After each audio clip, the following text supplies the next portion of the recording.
The Adventures of Tom Sawyer by Mark Twain. Longman Simplified English Series. Read by Pishichai Nupakau. Chapter 5. The Quarrel of Outlaws. The harder Tom tried to fasten his mind on his book, the more his ideas wandered. So at last, with a sigh and a yawn, he gave it up. It seemed to him that the noon interval would never come. The air was utterly dead. There was not a breath of air stirring. It was the sleepiest of sleepy days. Away in the flaming sunshine, Cardiff Hill left its soft green sides through a well. Away in the flaming sunshine, Cardiff Hill left its soft green sides through a well of heat, purple with distance. A few birds fluttered in lazy wings high in the air. No other living things were visible except some cows, and they were asleep. Tom's heart ached to be free, or to have something of interest to do to pass the very time. At last, the morning lessons ended, and Tom flew to Becky Treasure. They sat together with an exercise book before them, and Tom gave Becky two pencils and held her hand in his, guiding it, and so created another surprising house. Tom was in heaven. "Do you like rats?" he said. "No, I hate them." "Well, I do too, live once.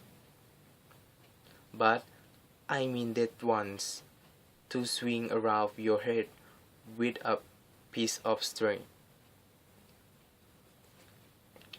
"No, I don't care for rats much. What I like is chewing gum." "Oh, I wish I had some now." "Do you?" "I've got some. We'll share it."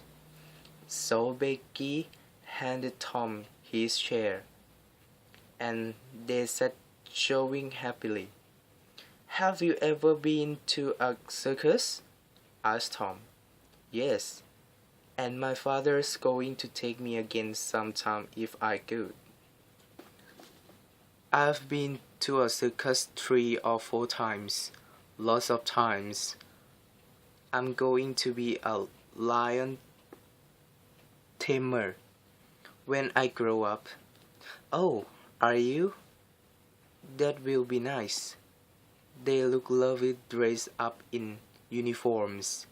"Yes, that's all. And they get a lot of money, almost $1 a day." Ben Rogers says. "I say, Becky, please tell me that you won't have any friend but me, and that when we're coming to school or going home, you'll always walk with me, and I'll choose you at parties and you choose me." "That sounds nice, doesn't it? Why, Amy Lawrence and I." Becky's big eyes told Tom of his mistake, and he stopped confused. "Oh, Tom, you like Amy Lawrence more than me?" The children began to cry. Tom said, "Don't cry, Becky. I don't care for her anymore. Yes, you do, Tom. You know you do. Tom tried to comfort her, but she put him away and went out crying. Tom stood about, restless and uneasy. Then he said, hesitatingly, "Becky, I don't care for anybody but you."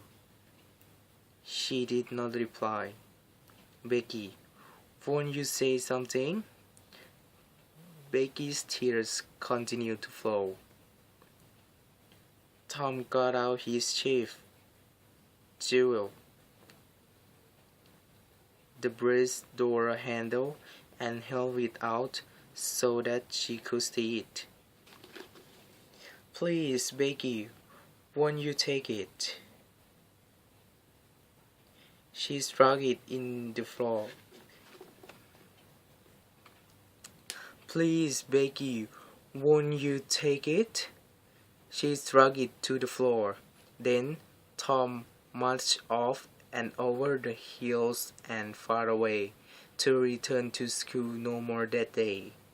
Half an hour later, Tom was disappearing behind Widow Douglas' house on the top of Cardiff Hill, and the school was hardly visible far away in the valley below him.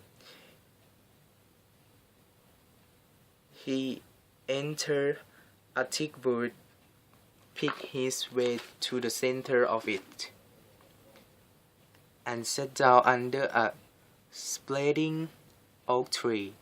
He sat for a long time, with his elbows on his knees and his chin in his hands. It seemed to him that life was full of trouble. He remembered a school friend who had died recently. It must be very peaceful, he thought, to lie and sleep and dream forever and ever with the wind whispering through the tree and over the glass, and flowers soft the cliff, and nothing to grieve about anymore. If he only had a good Sunday school record, he might be willing to go. Now as to this girl, he had been very nice to her, and had been treated like a dog. She would be sorry someday, perhaps when it was too late. If he could die just for a short time. Just then the sound of toy tin horn came faintly through the forest. Tom threw off his coat.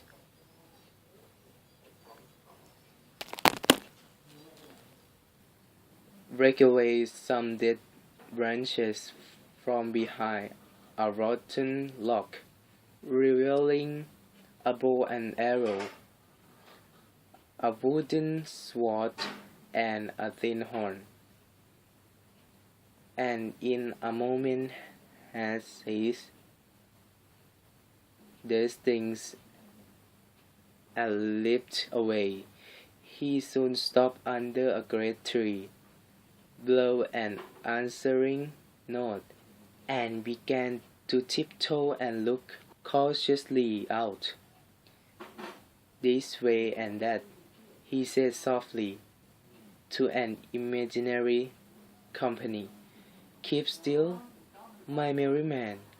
Keep hidden till I blow." Joe Harper now appeared, dressed and armed as Tom. "Stop!" called Tom. "Who comes here into Sherwood Forest without my permission?" "I, a knight, need no man's permission," was William. "Dares address me with such insolence," said Tom, reminding him, for they were using the words of one of their favorite books, "The Adventures of Robin Hood." "Was what William dares address me with such insolence? I, Robin Hood, as your proud body soon shall know." "That's famous outlaw. Gladly will I fight you. Guard yourself." They draw their swords, face each other, foot to foot, with swords crossed, and began a stern, careful fight. Presently Tom said, "Now you know how to do it. Let us fight faster." So they fought faster, breathing heavily and sweating with the work. Soon Tom shouted, "Fall, fall. Why don't you fall?" "I won't." "Why don't you fall yourself? You're getting the worst of it." "Why? That's nothing. I can fall." "It's not like that in the book. The book says." Then with one backhand blow he killed the proud knight. "You have to turn round and let me hit you in the back."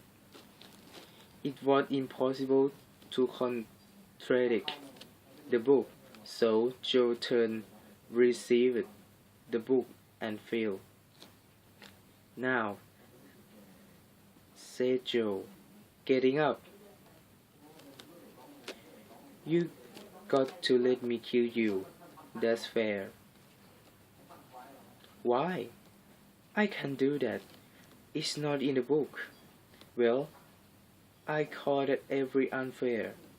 "Well, Joe, I'll be the sheriff of Nottingham, and you be Robin Hood. A little while and kill me." This was satisfactory, and so the scenes were acted. Then Tom became Robin Hood again, and lay dying, the blood flowing from his necklace, wound. And at last Joe, representing a world threat of whipping outlaws, dragged him sadly out, and put the bow into his weak hands. Tom said, "Where this arrow falls, there bury poor Robin Hood." Then he shot the arrow. Then he shot the arrow, and fell back and would have died. But he landed on some thorns and sprang up too gaily for a dead body. The boys dressed themselves, hid their weapons, and went out, grieving that there were no outlaws anymore. They said that they would rather be outlaws for a year in Sherwood Forest than President of the United States forever.